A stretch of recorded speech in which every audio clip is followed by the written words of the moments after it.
एक बहुत पुरानी कहीं मैंने घटना पढ़ी थी। आज आपको उसे सुनाने का मन है।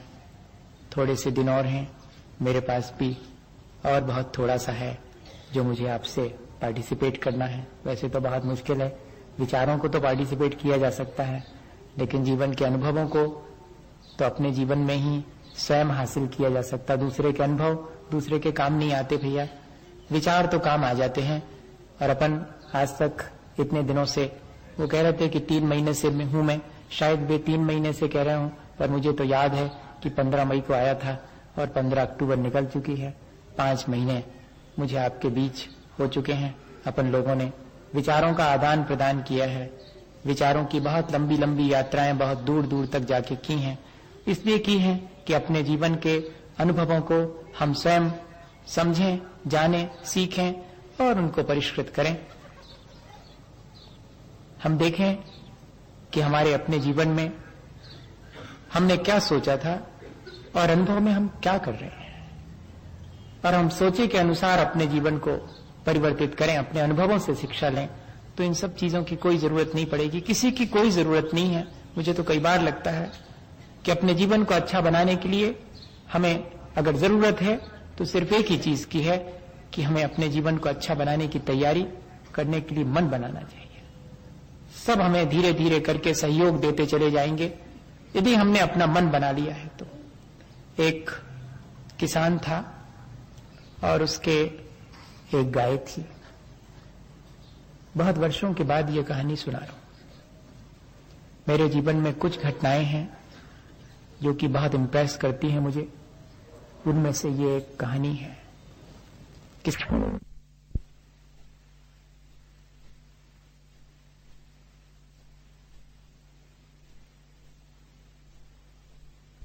पुराने लोग मनुष्य से ही प्यार नहीं करते थे, वो पशुओं से भी प्यार करते थे। आज हम अपनी मोटर और कार से प्यार करते हैं, जबकि वे जड़ पदार्थ हैं। और पहले के लोग मोटर गाड़ी रखना पसंद नहीं करते थे, भले ही एक घोड़ा रख लेंगे, उस पर अपनी यात्रा कर लेंगे, क्योंकि वो सजीव है। और सजीव से अगर कोई प्रेम रखता है तो वो कल्याण में निमित्त बनता है, और चीजों से कोई अगर प्रेम रखता है तो वो तृष्णा कहलाती है और वो उसके अकल्याण में निमित्त बनता है। जड़ से दोस्ती करेंगे तो जड़ ही होंगे, और चेतना से अगर दोस्ती करेंगे तो हमारी चेतना परिष्कृत होगी। ये कॉन्सेप्ट था। आज का कॉन्सेप्ट अलग हो गया। उसके पास जो गाय थी उससे बहुत प्यार था, लेकिन एक दिन ऐसा आया जीवन में कि खुद के खाने के लिए भी बहुत मुश्किल हो गई। खेती में इतना नुकसान हुआ कि गाय के खिलाने के लायक भी उसके पास चारा नहीं रहा, खुद के खाने को भी नहीं है। और उसने तय किया कि गाय को बेच देना चाहिए, जब मैं खिला ही नहीं पाता हूं तो क्या करूं। और जब जब भी उसके मन में ये बात आती थी कि गाय को बेच दूं, तो ऐसा लगता था जैसे किसी ने छाती में और भाला चुभो दिया, इतनी पीड़ा होती थी। एक पीड़ा तो उससे यह है कि वो अपनी इस गाय को घास नहीं खिला पा रहा, और जब जब उसके मन में ये आता था कि ये सुख से रहेगी, किसी को बेच दूं, वहां अच्छे से खा पी लेगी, मेरे पास तो भूखी पड़ी रहती है, पानी पिला पाता हूं, तो बेचने की बात भी बहुत तकलीफ देती थी। फिर उसके मन में आया कि क्यों ना मजदूरी कर लूं। एक किसान को इससे ज्यादा दुखदाई बात क्या हो सकती कि उसे मजदूरी करना पड़े।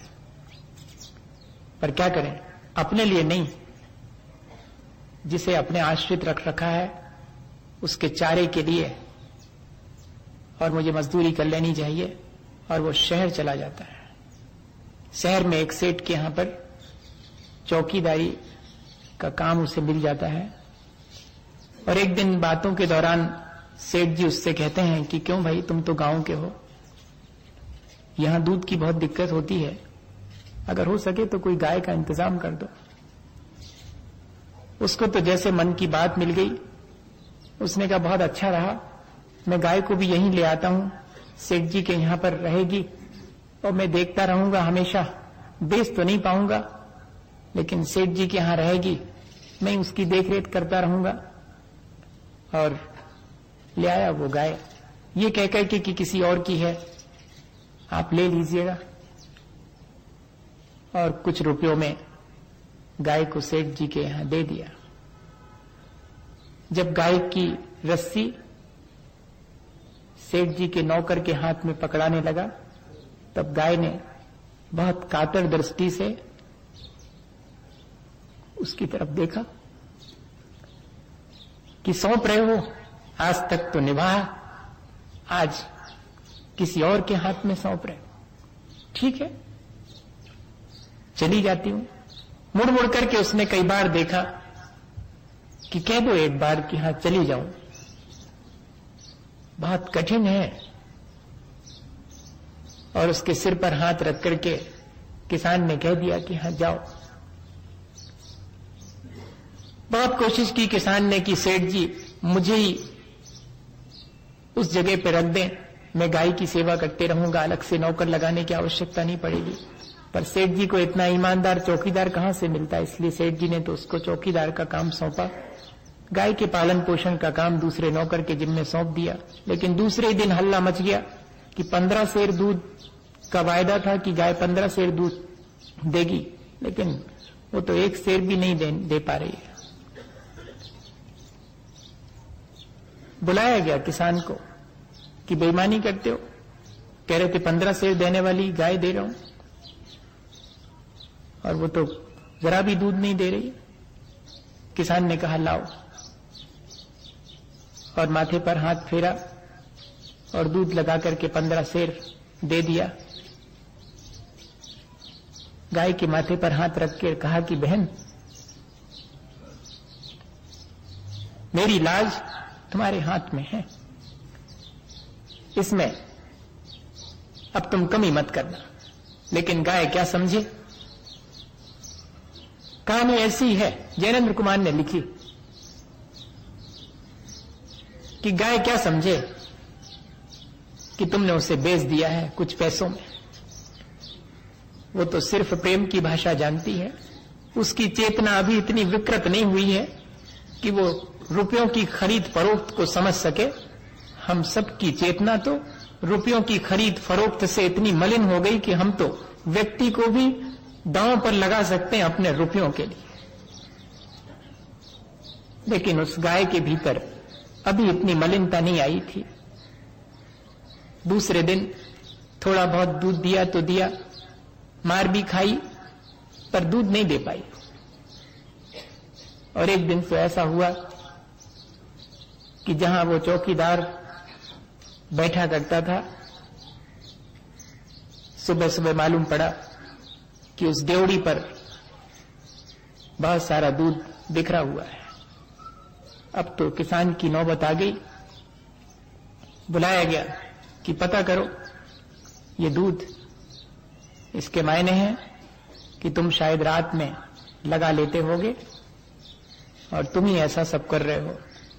पता करो ये दूध यहां जहां तुम बैठते हो दरवाजे पर, वहां कैसे गिरा, कब गिरा।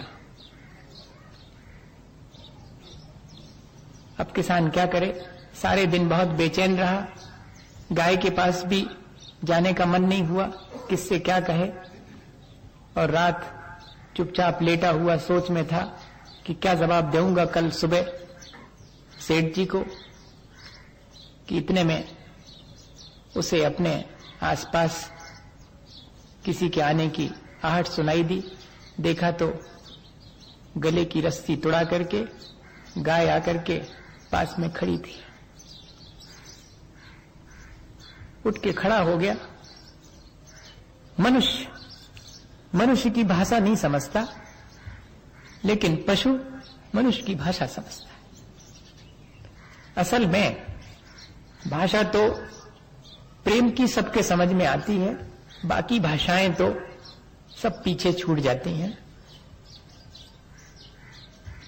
और गर्दन झुकाए खड़ी है, क्या कहती है कि गलती मेरी है, वो जो दूध फैला था वो मेरा ही था, मैं उनको दे नहीं पाऊंगी। तुम कहते हो कि मैंने तुम्हें कुछ रुपयों में बेच दिया है, सो अब वे सेठ मेरे मालिक हैं, सो वे मेरे शरीर के मालिक हो सकते हैं, मेरी आत्मा के मालिक तो नहीं है। मेरी आत्मा की मालिक तो मैं हूं, और मेरी आत्मा तो उसे ही दूध देगी जिसका मेरे से प्रेम है। तुम्हारा प्रेम है, इसलिए तुम जितना चाहोगे तुम्हें दूध दूंगी। मेरे शरीर को बेच करके तुम मेरी चेतना को नहीं बेच पाओगे। दूसरे दिन कहते हैं, कहानी में लिखा कि सेठ जी के पैर छू करके और किसान अपनी गाय लेकर अपने गांव वापस लौट गया और कह गया कि गाय जितने में बेची थी एक एक पैसे पाई पाई चुका दूंगा, लेकिन ना अब आपकी यहां नौकरी करूंगा और ना गाय आपको बेच पाऊंगा। मैं रूखी खा करके और रह जाऊंगा, लेकिन अपनी चेतना को मलिन नहीं होने दूंगा। मेरी चेतना उतनी ही परिष्कृत बनी रहे। मैं वापस लौटता हूं अपनी संस्कृति में। इस शहर ने तो मेरे जीवन को विकृत ही बनाया। इन सुख सुविधा के साधनों ने तो मुझे मलिनता ही दी है। मैं तो अपने उस चेतना के उज्जवल और निर्मल स्वभाव की तरफ, गांव की तरफ लौटता हूं। गांव की तरफ लौटना एक प्रतीक है, अपनी संस्कृति की तरफ लौटना, अपने भाईचारे और अहिंसा की तरफ लौटना। हम लोग तो धीरे धीरे करके और अपने जीवन में ऐसे संसाधनों का उपयोग कर रहे हैं जिससे कि दूसरे का भी अहित हो रहा है, साथ में हमारी चेतना भी मलिन होती चली जा रही। क्या हम वापस लौटना पसंद नहीं करेंगे? वापस अपनी चेतना में, अपनी चेतना के उस निर्मल स्वभाव में, अपनी प्रकृति में हम प्रयत्न करें तो जरूर लौट सकते हैं। मैं यही भावना भाता हूं कि भगवान हम सबको ऐसी सद्बुद्धि दें कि हम ऐसा कुछ करें जिससे चेतना परिष्कृत हो। हम आडंबर और कृत्रिमता से बच करके अपनी आस्था और अहिंसा की संस्कृति को, जो कि हमारे चेतना को परिष्कृत करती है, उसे अपना सकें। आज बैठे